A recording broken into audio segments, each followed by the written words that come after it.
Hello, everyone. Welcome to the DMV Business Show. I'm your host, Otto Sevilla, and today I have a very special guest for us. His name is Ben Wheeler. Ben is the founder and CEO of Favor Shots. Welcome to the show, Ben. Thanks, Odo. Good to be here, man. Thank you. The pleasure is all mine. Before we go into your story and your journey, I like the audience to get to know what is Favor Shots if they haven't heard from it. So if you can just share what is Favor Shots, please. Yeah, so we are a wellness beverage company based here in BC, specializing primarily in wellness shots. So 2 ounce shots that make you feel better. The idea being kind of a different shot for different use cases, simple to the point. How can I feel better in certain moments throughout my day? So I'm sure we'll get into kind of why I started. But in short, they're shots that make you feel better, distributed locally here in BC and kind of across the Mid-Atlantic. So what are on in these miracle shots to make us feel better? It's a secret, man. Can't say. No, so it started with apple cider vinegar. So we initially started to try to make apple cider vinegar taste better. So our two flagship shots are apple cider vinegar based, and they're good for gut health, digestion, kind of overall wellness. So one has ginger lemon in it, ginger lemon cayenne. One has cinnamon honey. So kind of two different taste profiles there. We have a energy shot that is matcha based. Matcha is the hero ingredient, so kind of a cleaner energy, a more like sustained, less jittery type of energy with a couple other things added in there. A recovery shot with tart cherry and turmeric, so both good for joints, inflammation, kind of take after the long day, after a workout kind of thing. And then we're launching soon an immunity shot, which we're finalizing now, but it'll be elderberry based. So a different hero ingredient for each one. And like I said, we really try to make each shot have a different purpose. So it's not just like, why am I taking this? Like, okay, I need energy, so I'm going to take the matcha shot. I need to recover. I'm going to take the recovery shot. Nice. So this new immunity shot, is it going to make you immune to like any future pandemics or viruses too?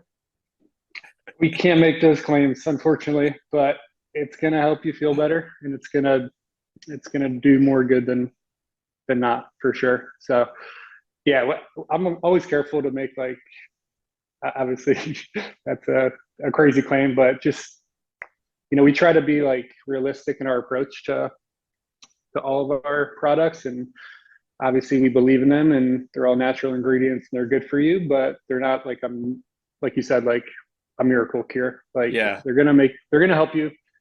Whenever I see that out in the world, like branding wise, I'm always a bit suspect personally. So I've really tried to build the business around like realistic consistency and more like habit based, and like, I'm gonna fix you kind of Yeah. thing. Yeah. I'm joking. I I know, understand it's I know, not I going know. to You're good. make you Yeah, jump yeah. 40 feet or slant a dunk or something like that. I wish, man. During my playing career, I would have loved to have had it if that was the case. But Yeah. I can't wait also to get into the story how the whole business and idea came about. But before that, Ben, are you originally here locally from the DMV area?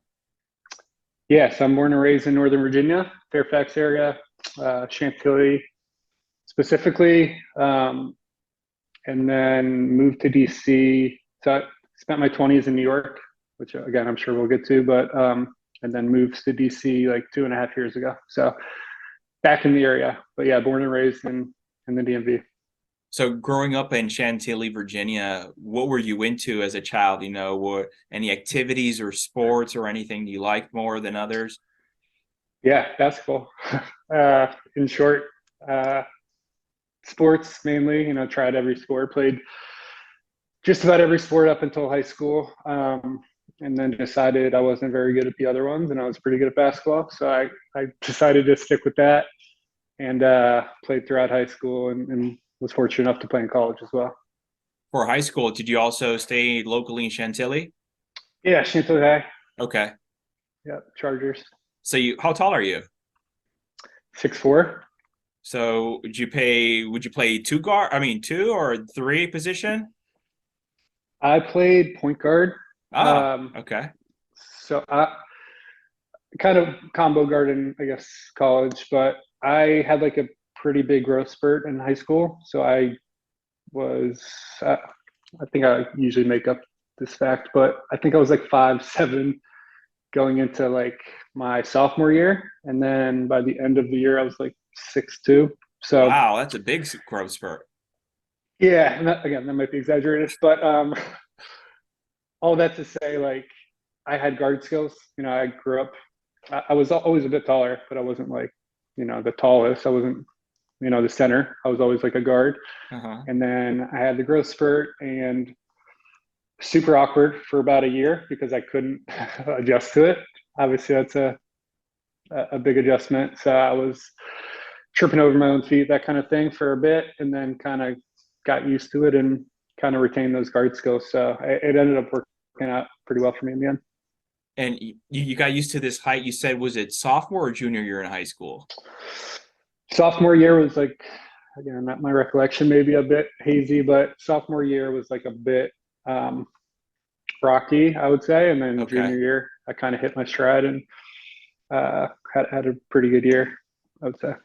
That's good. I'm still waiting for my oldest son to get used to his. He just turned 12 last month, and I think he's around Hmm. 5'10". And he's 12, and I still don't see him. Now it's a little bit better than it was a couple of years ago when I would see him run. I'm like, oh my gosh, what's going on here? As far as Yeah, getting used to his long limbs and everything. that's But tall. Yeah. yeah. Is he, Dr. Say's going to keep going or? Well, he's my oldest. He's out of I have three boys, so out of all of them, I would say he's probably the least athletic. Hmm. He's more he did play ball, he played basketball. We tried a couple things with him. I always try to expose him to different things and different activities. Hmm. Um, but he always sort of gravitated more to basketball, even though he wasn't athletic at all. But it helped him being tall, and they would always put him in Yeah. center, of course, compared to other people his age. But he's still getting used to sort of his height. Um, Yeah. what has been recently consistent with him is sort of a jiu-jitsu, Brazilian jiu-jitsu. Oh, nice. But I think it helps him, and it's more of a mental game for him too. Definitely. Yeah. Yeah. That's becoming more popular in general. I'm seeing. I was just talking to someone about that. I've gotten into boxing, and he mentioned that him and his buddies are doing jujitsu, and yeah, he was talking about more like the mental aspect of it, which was very interesting. Yeah, because my oldest is more into like tech and coding and that type of stuff. Which is Yeah, important, important yeah. as well. Yeah, So you did high school Chantilly, and then do you also play college ball? I did. Yeah, I played at Lafayette College in Pennsylvania. It's a Mm-hmm. small liberal arts school. Um, so yeah, I was fortunate enough to get a scholarship to play there, and yeah, finished all 4 years there. So What'd you study there? I studied business and econ Okay, in basketball. of course, basketball number one, but I get it. Yeah, I mean, Lafayette's like a pretty good school. So basketball team doesn't have the liberties that a lot of other, big time programs have. So we Mhm. actually did have to study. So I say that kind of jokingly, but yeah, obviously it was a huge part of the experience. I wouldn't have gone there if it wasn't for basketball for sure. Wasn't really in our plan. I would probably just gone to a state school, but I had an amazing experience there. Met some really, really awesome people. Had teammates from like all over the country and all over the world, really. So, Oh wow. yeah, our coach was big on like recruiting outside the U.S. So, had a really good experience there in the end. Okay, nice. You said you major in business and econ, so the business side of things that always interest you. To be perfectly honest, I chose it because it seemed like the most reasonable given the basketball schedule and like my teammates ahead of me Mm-hmm. had kind of got most of them were kind of doing that, and um, it just seemed like the most logical and I don't want to say easy, but like you know, engineering something like that would be like that's Yeah, time consuming. So it it just is. seemed like it seemed general enough. I didn't know what I wanted to do, Okay. obviously. It seemed general. It would seem like it would give me enough options, and looking back, I probably would have chose something different if I'm being quite honest, but it was a very good program, and it was like heavy on the economics side of things. So um, yeah, I don't regret it, but just in hindsight, I probably would have chose something I was a bit more passionate about. What do you think you would have maybe chosen if you can go back? Yeah, I always like really enjoyed like English and history classes that I took. Hmm. Um, it just didn't seem as practical at the time. But again, like looking back, your major, I don't know when like people have really brought up my major in my professional career. I guess at the beginning, but Hmm. I just think that would have interested me a bit more than some of the tedious classes that I took. But obviously, had a good foundation and definitely learned a lot. Like I said, it was a really good program, good professors. But um, yeah, again, hindsight. But I think that's probably the route that I would have enjoyed a bit more, I would say. Sure. And back in college, Ben, were you thinking of maybe going pro one day, or what were your thoughts there? I was thinking about it. Yeah, I don't think it was being reciprocated. I mean, I would have loved to. Um, had a bunch of teammates who played overseas.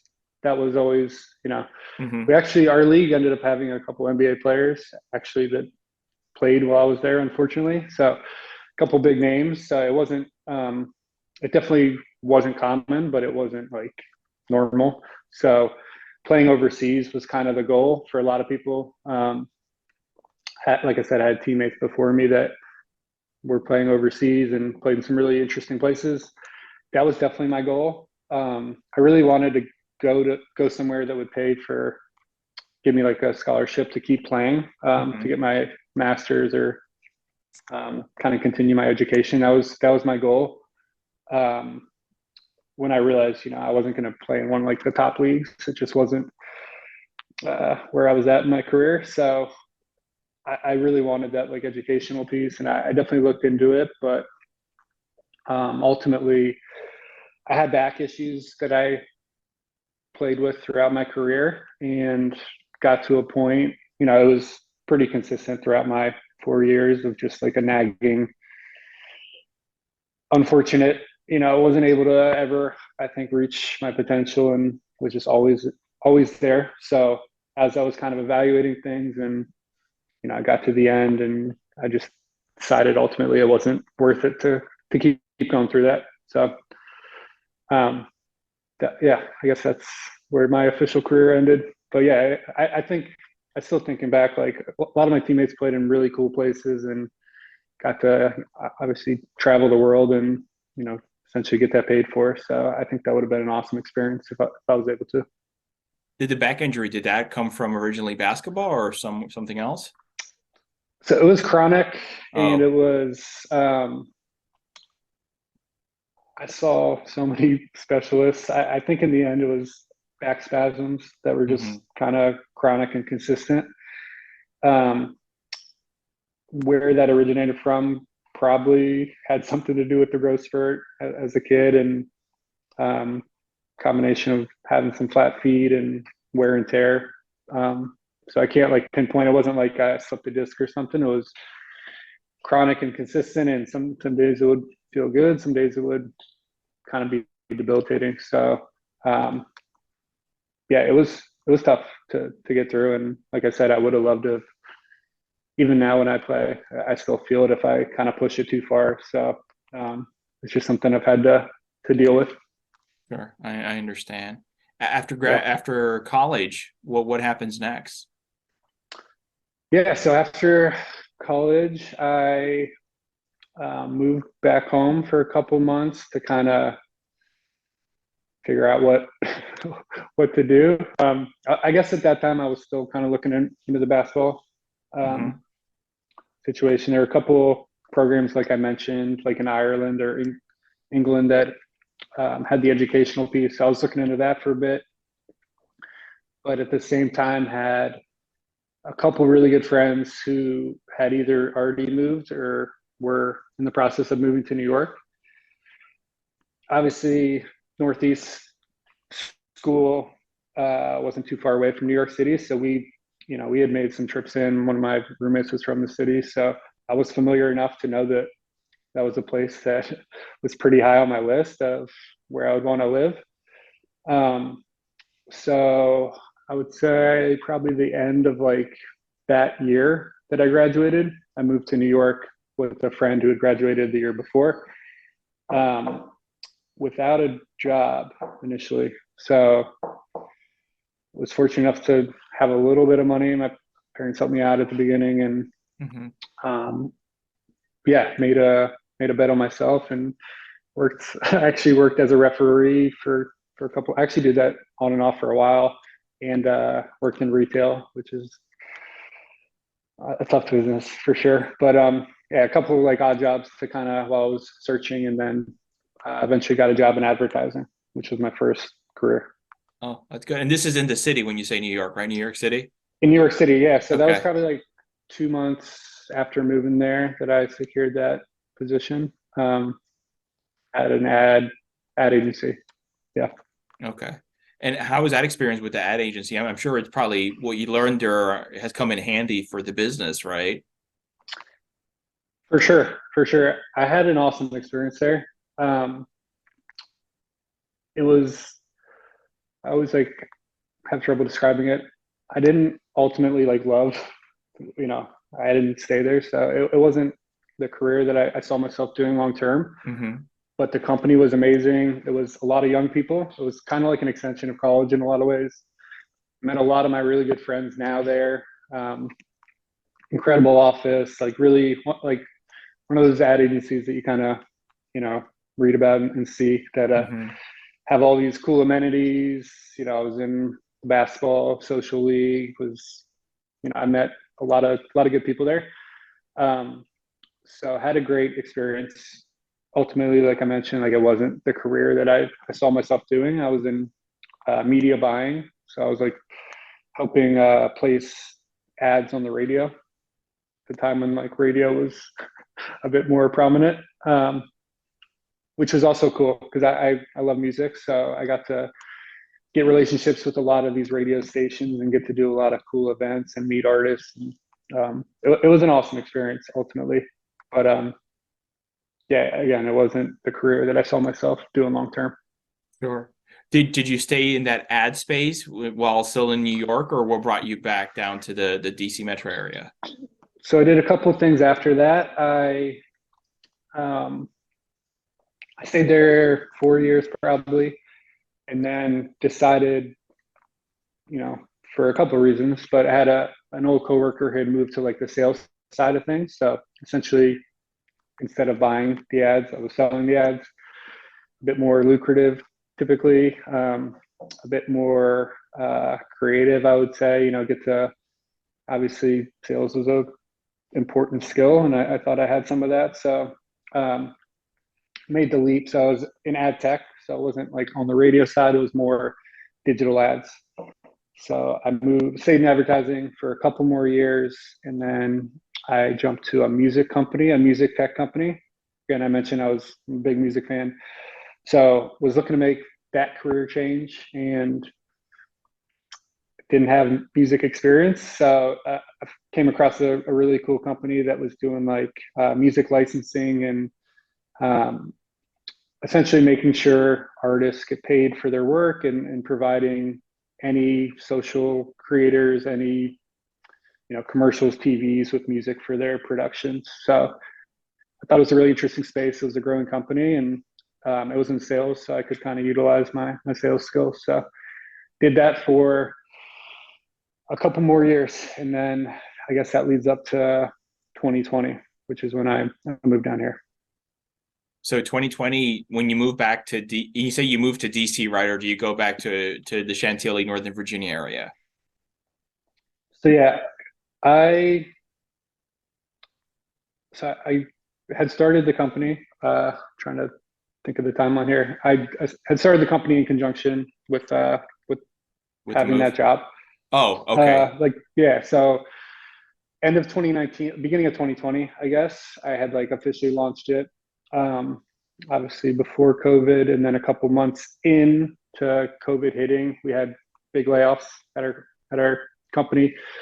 I was a part of the layoffs, and decided that was as good a time as ever to jump full time into the business. Felt fortunate that I had something going, and it accelerated the timeline. I would not have made the leap at that moment, but I was kind of pushed into it and felt that it was kind of meant to be. So had a partner at the time who was based in DC, who I had started the business with. We had found a manufacturing facility here. We had kind of got all our ducks in a row here.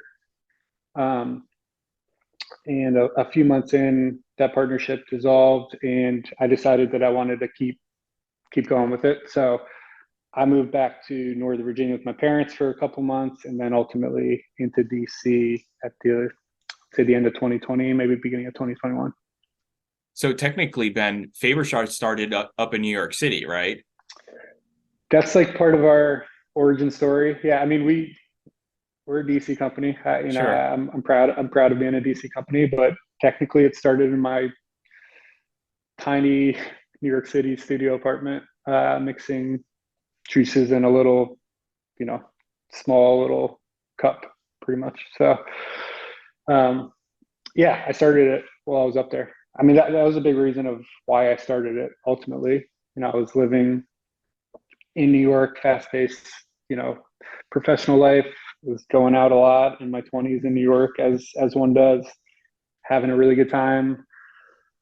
Former athlete, wanted to feel better.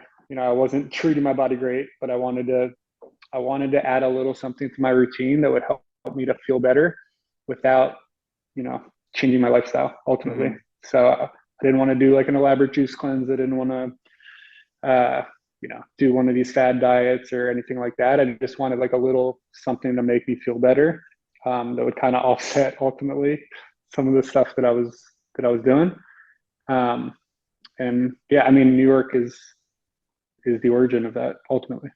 Sure. So then, you wanted to feel better. You start researching something online as far as what can I do, what can I mix to feel better, or how did that come about? Yeah, kind of. I don't remember, I guess, like where I kind of ultimately got into apple cider vinegar. I think some friends were talking about it, and through that, I started, excuse me, to do my research. Mm-hmm. Had gut issues for a while, and Cohen, at the same time was doing research on like the gut and how the gut affects the whole body, brain function, everything. Like it all starts in the gut. Found that apple cider vinegar could help with that, digestion, a bunch of other things. So yeah, a mix of, I guess, word of mouth, research, and then from there it was like you mentioned, kind of concocting. I didn't know what I was doing, obviously, but initially I was trying to make it taste better. Like, Mm-hmm. I don't know if you've had it. It's pretty harsh to taste. It's also not great to take straight up. Like it's bad for your enamel. So again, came with the research. Like I didn't know the first thing about that when I first started, but initially just started to try to make it taste better. That was like goal number one. So what can we add to this to make it taste better? Search the internet, found a couple solutions that helped me and worked for that. And then from there, it just kind of started. So once you found I guess, the correct recipe for it to taste better and have all the health benefits, you Mm-hmm. start giving it out to friends or anything there in New York and to spread the word, or what happened after? Yeah, definitely. So looking back, like we had commissioned like some third party companies to, again, you don't know what you don't know. So I go into this like I'm not gonna be able to make this on my own. Like I'm gonna get the baseline of like ingredients that I think are good, and then we ended up hiring a company to kind of help with the formulation from there. Hindsight, we spent too much money on that, and it's something I could have just done on my own if I really like did the research. But yeah, so all that to say, like that took a few months, so it wasn't like as quick as we had hoped. But from there, yeah, definitely starting to sample it out. We friends and family, but also like public samplings wherever wherever would give us space. So we Mm-hmm. had a couple partners in New York that allowed us to do some pop-ups, and then yeah, largely friends and family, and just tweaking, making tweaks. Like we're still making tweaks to this day with obviously the newer ones, but just trying to get it. Again, we're not formulate. We didn't come at this from like a formulation expertise standpoint. Mm-hmm. So a lot of it has been R&D, but also like us just getting feedback and going with what we think is right. How did the name come about? Favor shots. Yeah, so I jokingly say like that was the hardest thing I've had to do. I think when you're like thinking of a name, you kind of think it's a bigger deal than it is a lot of times, and I was definitely in that camp. So I spent a lot of energy on that. Had some really bad ones. So we wanted to call it Good ACV at the beginning, which is maybe not the worst name, but obviously not very straightforward, but not great. We probably had a handful of other names, but uh, "Do your body a favor" was like a saying that I just kind of thought of and popped into my head. I think again, going along with it's not a miracle. We're just doing our body a little favor. Like it's going to help me. It's going to be easy. It's going to, you know, help with whatever I need for that moment. And it's going to do your body a favor, do yourself a favor. So um, I somehow just kind of came up with that um, slogan. And Mm-hmm. then the slogan was too long. So I shortened it to favor. But it's funny, like a lot of people, I guess when you say favor initially, like it's not as evident, like obviously why, but like when I say do your body a favor, they're like, oh, okay, makes Yeah. sense. Yeah. So that's been like our slogan more so. But Okay. So then you start off and you go, like you said, to pop-ups and just local stores there in New York to get the word out. And mhm. I guess what's the turnout? It's selling. What's the feedback you're getting? Yeah, mixed, mixed. I think initially, and I think this is something I still think about often, is like it's a shot. So my perception of shots is that it should be strong. I think if it's not strong, then it's probably not ultimately doing all the legwork that it says it's doing. Yeah. So that's kind of the position I've come from. I've had to I've had to pull that back a bit. I think initially they were just they were like pretty harsh. Like even again making it taste better, but uh like I looked at like the recommended daily amount. I was like, all right, we need to max that out, that kind of thing. Through feedback, and I think again, uh putting my ego aside a bit, like it needs to taste more palatable. So initial feedback was that they were very strong, I would say. Uh, Um, too strong. And it's something I've still very cognizant of today with our new flavors. Like taste is very important in food and beverage. Like it's ultimately the main driver. So even with the shot, it has to taste good. So um, initial feedback definitely was not all positive, but very helpful. yeah. I guess it's a fine line because you also don't want to water it down and then the benefits aren't there like they're supposed to. But then again, I think about liquor. I mean, forget the drinks, the mixed drinks, but just regular, like, or just let's say tequila or whiskey or whatever, vodka.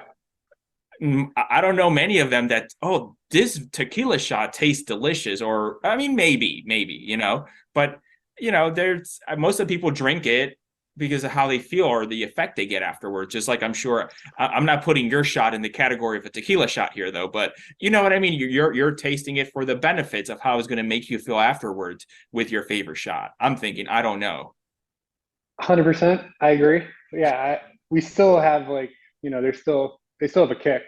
I think initially the kick was too strong of a kick.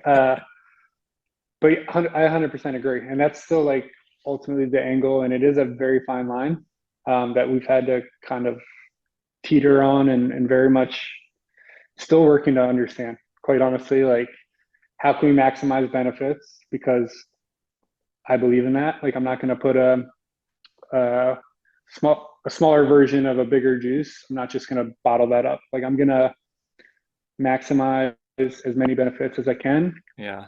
into this vessel that we have. But it's gotta be palatable, and it has to taste good enough. And there's certain things that we've been able to do to improve upon that. But yeah, I mean, it's been a very fine line, and it's like I said initially, I was like intuitively, I'm like exactly what you said. I'm like, all right, if it's helping me, like I don't care Yeah.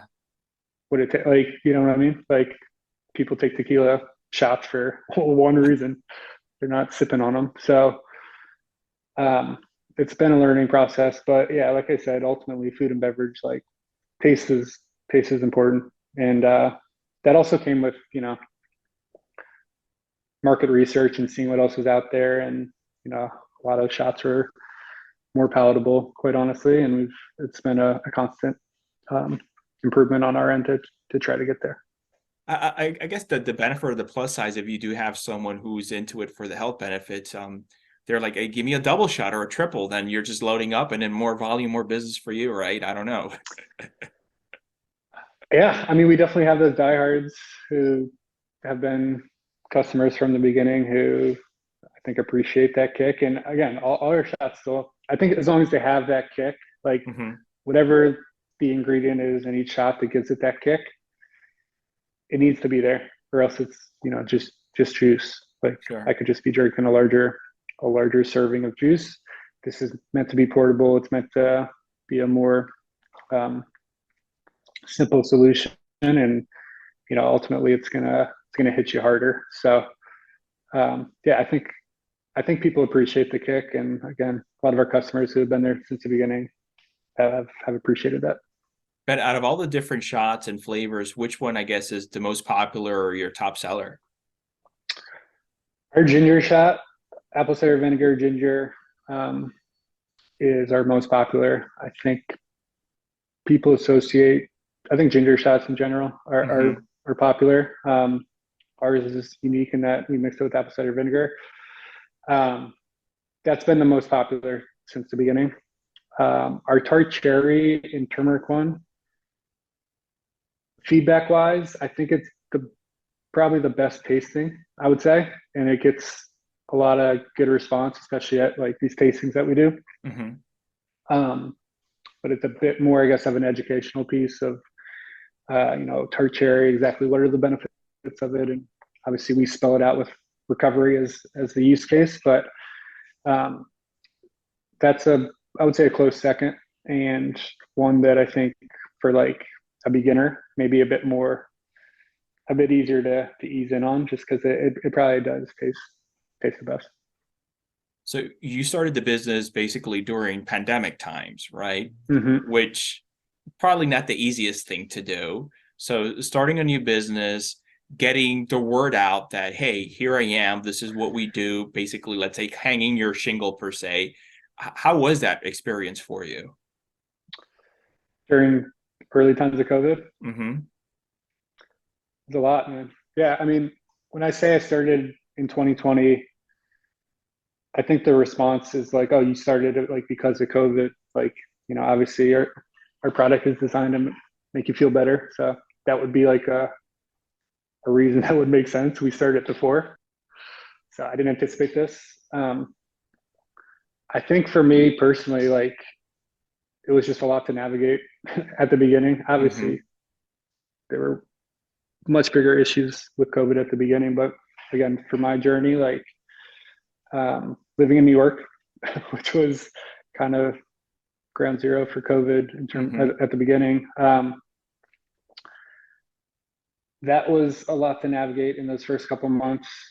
Uh, Having my full time company and then being let go there, that was a lot to navigate. And then having to take over full time down here without having a partner down here, Mm-hmm. that was a lot to navigate, especially when I was living in New York at the time. So we were producing in DC. So I remember there were a couple, I guess, just specific examples. Like there were a couple times like early COVID that I would rent a car. Like this is New York at the beginning when I was like wiping down everything, like pretty, um, you know, pretty intense times, and would rent a car, drive down to our kitchen, produce for a day, stay at an Airbnb because I didn't want to stay with my parents at the time, coming from New York at beginning times.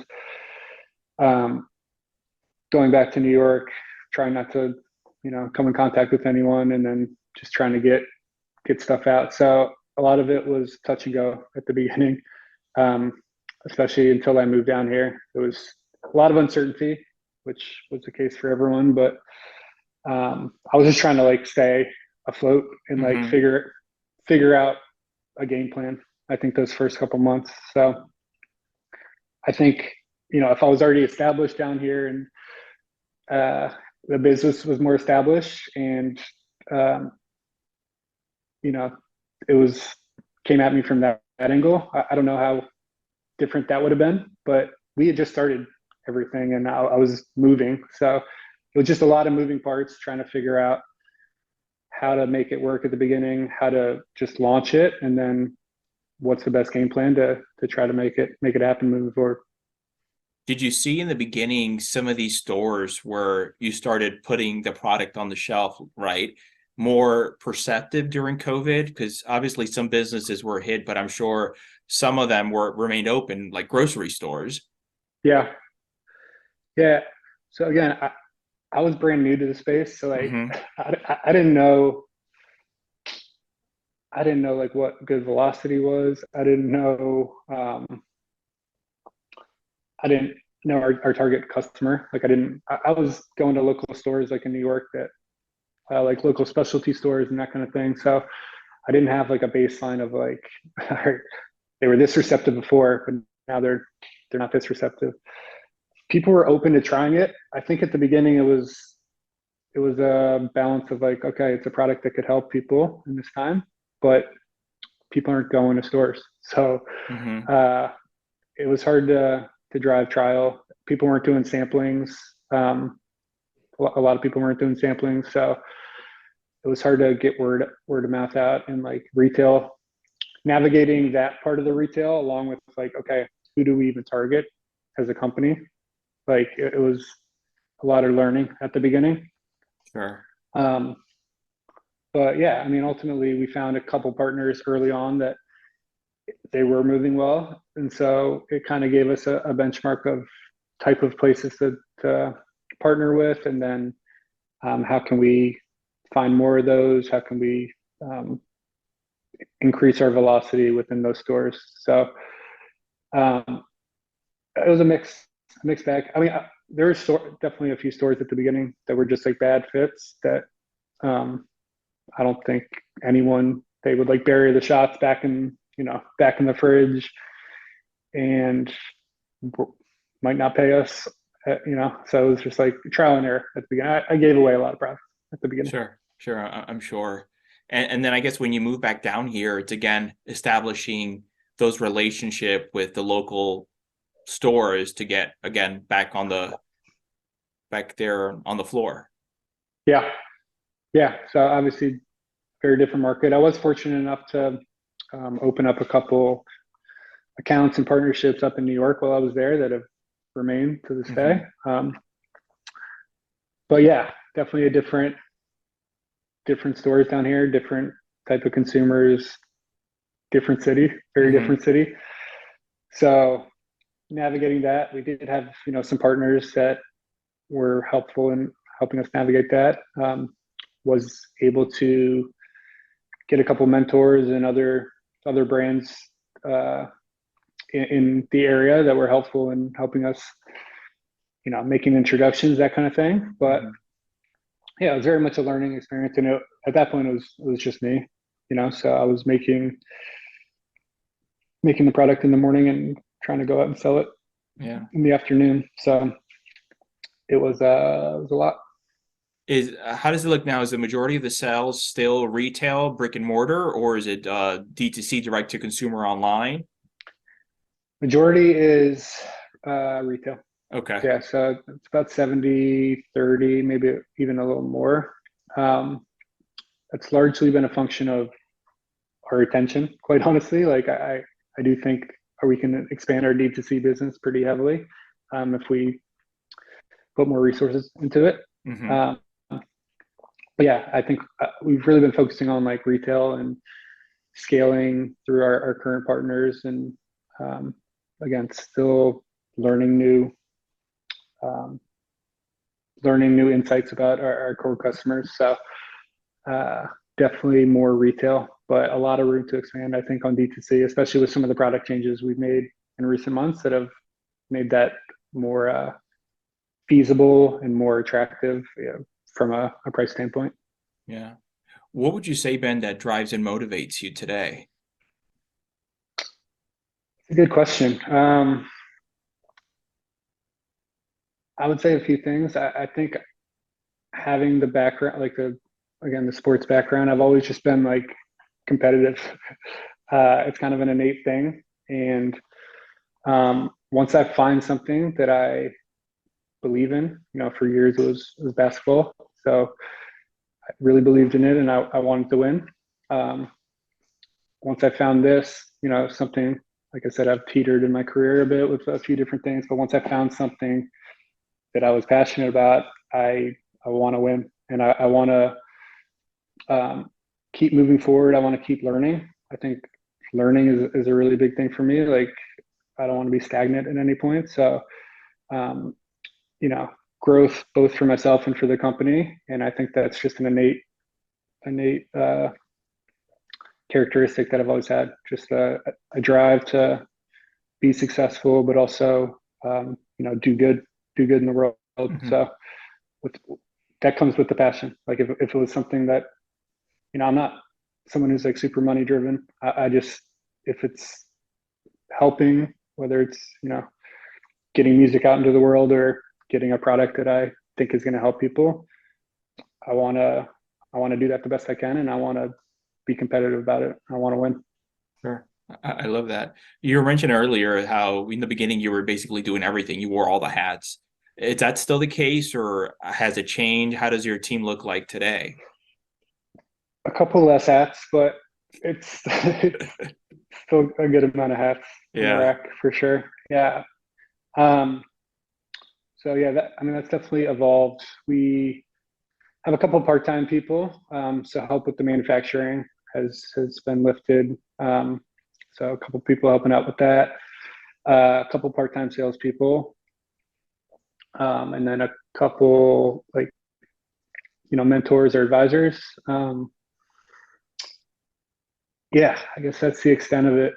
Uh, Definitely could use some more people on board, but at the current moment, that's what the team looks like.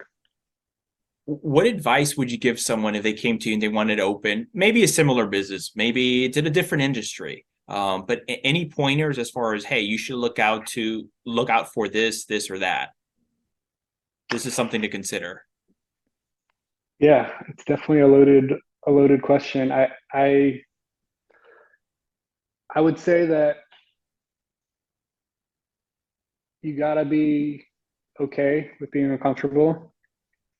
I think that's like the biggest thing. Obviously, especially in a new space, like you're going to be uncomfortable putting yourself out there. It's going to be difficult, understanding that it's going to be difficult. Like if you go into it thinking it's going to be easiest, like even each hurdle you ever, you get over, like Hmm. the next one is going to be difficult. So coming at it from that perspective of like, it's going to be hard, just that's part of the game. Um, and then the other thing, I don't know, like if this really answers your question, but something that's been helpful helpful for me is like understanding that people, it's going to sound harsh, but like people don't necessarily care. Like you have to make them care. Like just because I'm bringing this product into the world, like I'm not entitled for someone to care about it. I think that's something when you're like putting in so much, excuse me, so much work into, like, I'm putting all this work into it. Like people should innately care. It's not the case. Like you have to give them a reason to care.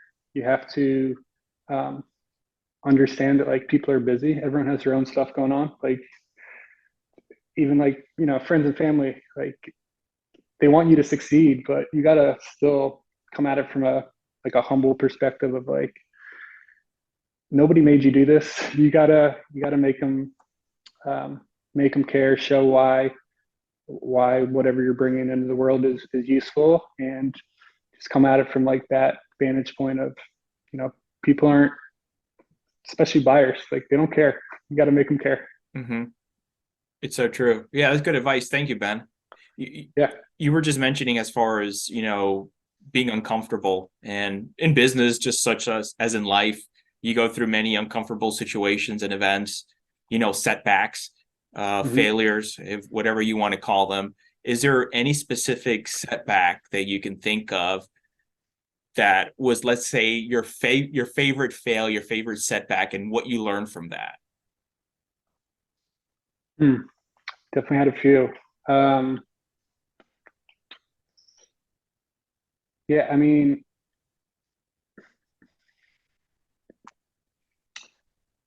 the business, there's been a lot of a lot of setbacks. I think That's something just that's on, consistent in business that people, yeah. yeah, I mean, starting your own business, there's going to be setbacks. Getting told no a lot. I mean, that's like not uncommon Of course. insight to Yeah. provide.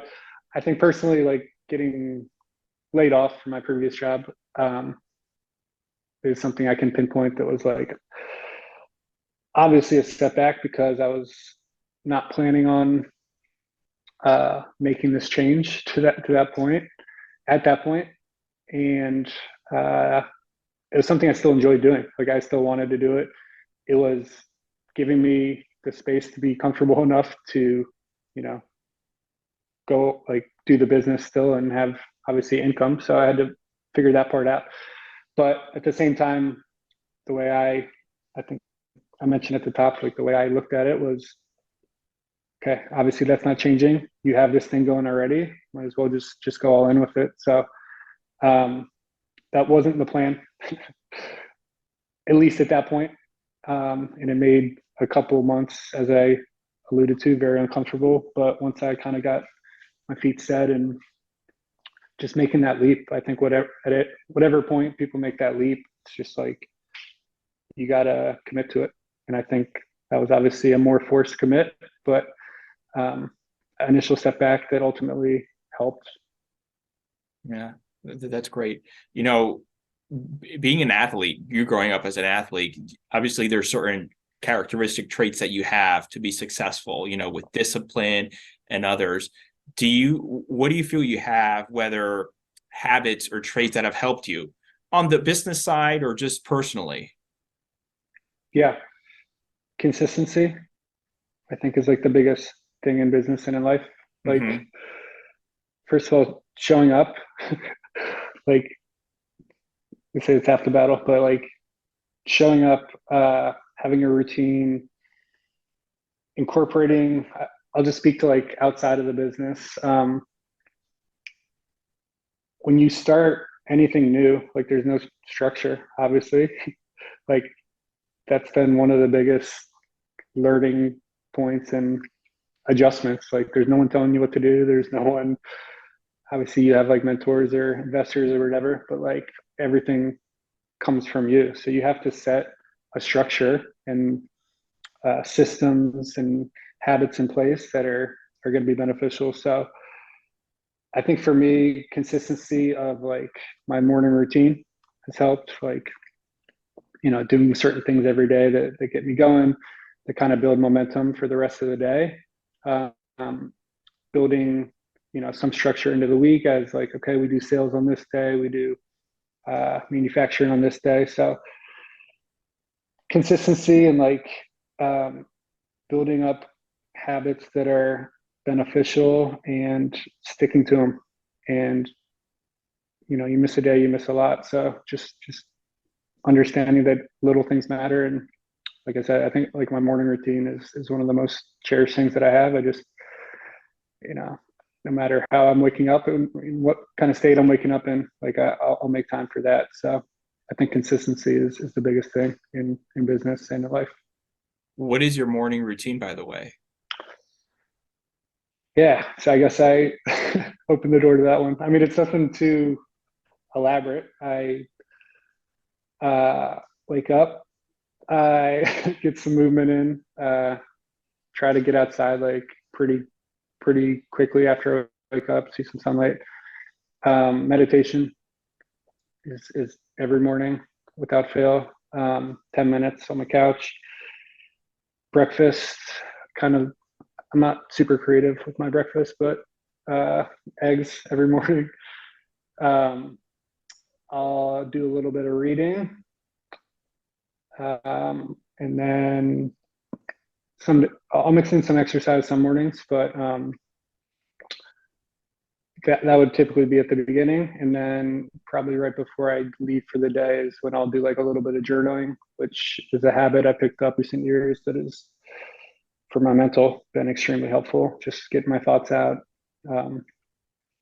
especially as a solopreneur, like it's good to have, get some stuff off your chest. So those are like the things that I'll do every day without fail. Exercise is obviously important, but that's not always in the morning. So Yeah. I fit that in when I can. With the journaling, I'm just curious, are you typically writing like whatever's in your mind, or is it anything related with business or just on your personal or?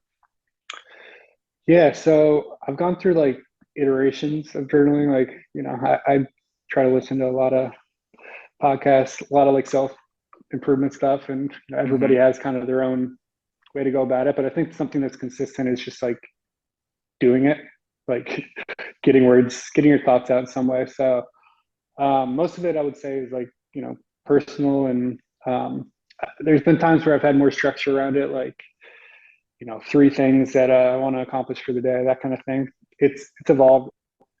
That caused a bit more like made it seem like more of a chore Sure. than like it's not helping. Like this is feeling like a chore. So right now I just, a paragraph, maybe a little more every morning, mostly personal, but yeah, I just try to keep it light, get my thoughts on the page, talk about, how I'm feeling, and some of it's like what I need to do for the day. But I've found with journaling in particular, like the less structure around it, like the more I'm willing to do it. And I think just doing it is helpful. So That's great. What is your biggest challenge with your role at Favor Shots today?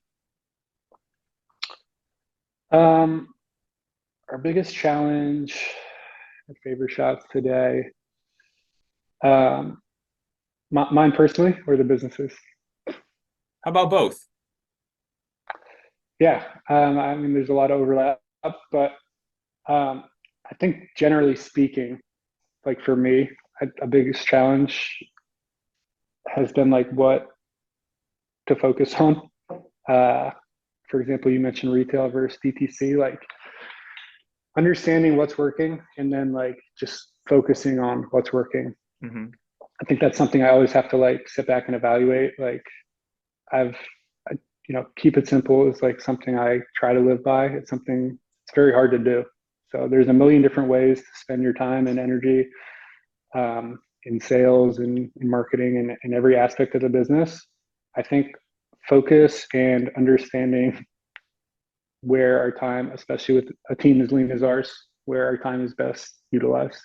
So pretty broad word, but staying focused, leaning into what's working, and then if something's not working, like not dwelling on it, just like going, all in on what is.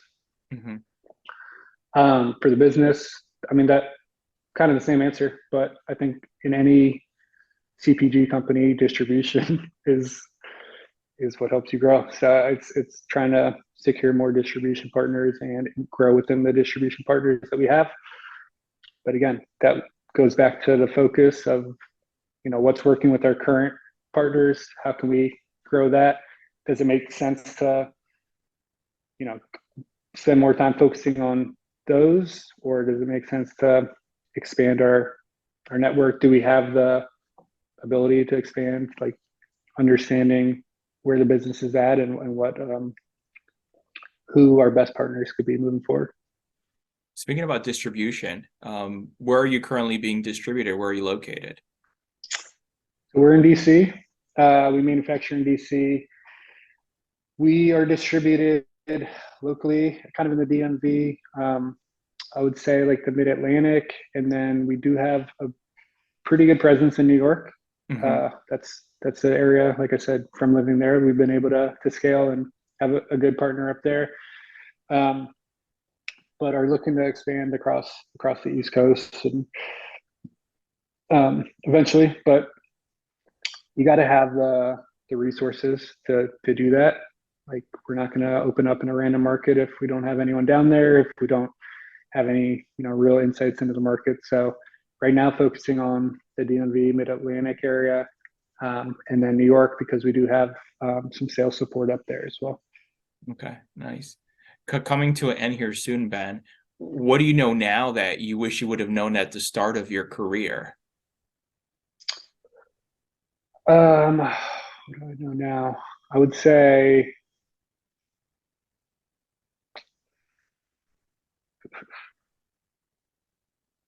that keep an open mind to new opportunities.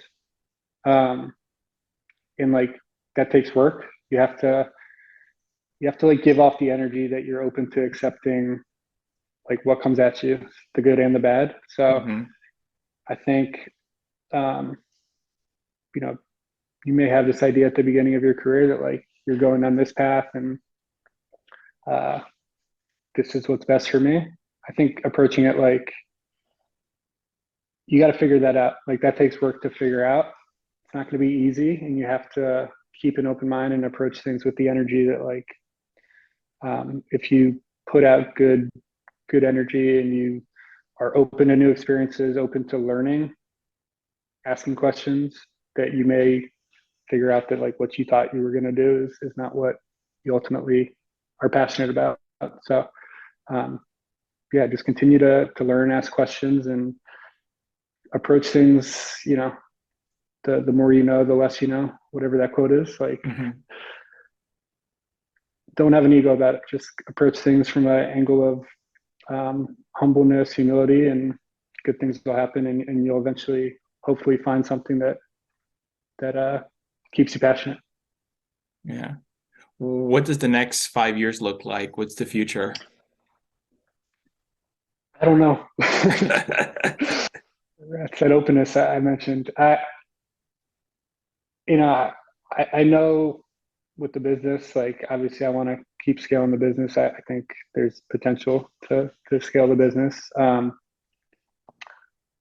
want to create a product, and I wanted to create a product that is going to help people and make people feel better. I think there's an angle of our company that um, I'd like to expand like our messaging into more like holistic wellness in terms of uh, how we can help with not only the physical but the mental, and create a brand and a product that kind of encompasses overall well-being. Obviously we have our core product set, and I want to continue to grow that. I want to continue to grow the team. I want to expand our manufacturing capabilities. Those are all like, I have those all like earmarked as far as when I think we'll be able to do those things. But in general, I just want to create a wellness brand that is helping people both physically and mentally. I think that second piece is something in recent, I'd say within the last year or so, I want to like continue to expand and kind of incorporate us into like a more make you feel better, both in the physical and mental. So that's the brand I'm hoping to create, and I'm hoping to make that a big brand in the next 5 years. Awesome. On the mental side of things, what are you thinking of? Partnerships with mental health companies. We're in the works with some partnerships currently. You know, events or a donation piece, kind of, each bottle sold, that kind of thing. Hmm. Just our messaging. I think that's something I try to incorporate into what we're doing marketing wise, but like, the things we talk about with consistency and getting a little better each day, progress over perfection, not dwelling on mistakes, you know, not focusing on what you don't have, that kind of thing. Just I think there's a lot of things that our brand is obviously a small thing that'll make you feel better. I think there's a lot of habits that maybe like mental, harken back to my morning routine, like little things that make a big difference. So it's something that I believe in strongly, and I think can coincide with our overall messaging that I'd like to hopefully help people with. I agree. I think it'll be great. It'll be fantastic synergy there. Yeah, I think so. I mean, again, I want to stick to what we do best. I know there's sure. people and companies out there that are doing great jobs, but I think generally speaking, there's partnership opportunities with companies that I believe in that are making uh, some headway in that space. And I think, again, especially in the last couple of years, is something I've had to focus on myself. So something I really believe in.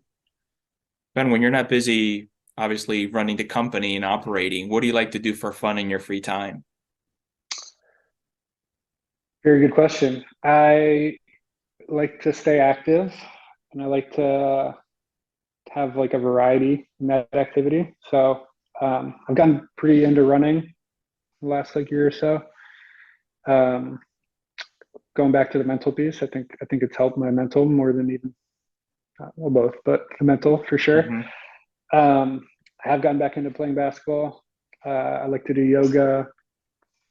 I've done some boxing recently that I really enjoy. So staying active, hanging out with friends and family. I think being back in the DMV area has been really good for me, and getting able to see my family. Both my brothers just had kids, so it's been great to be back for that.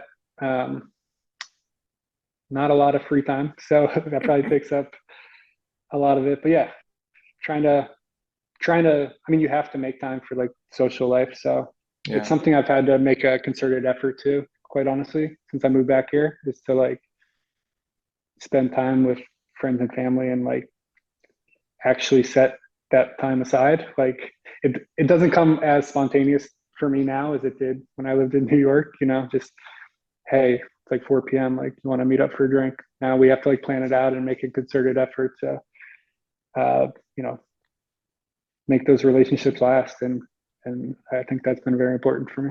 Yeah. No, I agree too, as far as also the physical activity part of things. I think that's very much needed, whether just for physical health, but also, like you said, even more importantly, mental health. I have to Mm-hmm. do that myself every morning. It's sort of just my outlet before I hit the day. 100%. Yeah. I mean, I was not a runner. I never thought I'd get into like running, but I think more than even, and they're tied. So it's hard to say like more than the other, but like for me, clearing my head, putting some music on that I like to listen to, and getting out there, and not super far runs, but making consistent, you know, building that habit up has been very beneficial for me. Yeah.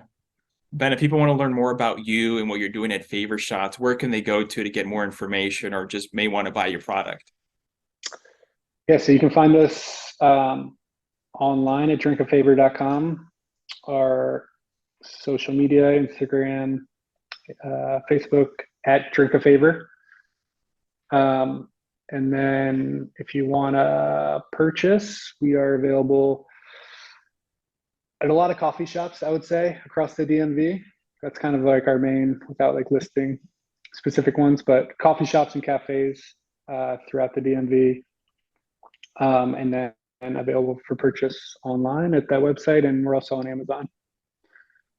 Great. And I'm sure if they want to go buy something at your local coffee shop here in the DMV, they can probably put in the zip code and address on your website, and it'll tell them the nearest locations, right? We do have that on our website. Yep. Yep. Store locator. So, Okay, yep. perfect. Ben, thank you so much for coming on the show. I had a great time. I did too. I appreciate you having me on, Otto. Of course, the pleasure is all mine. Take care. See you later. Have a good one. You too.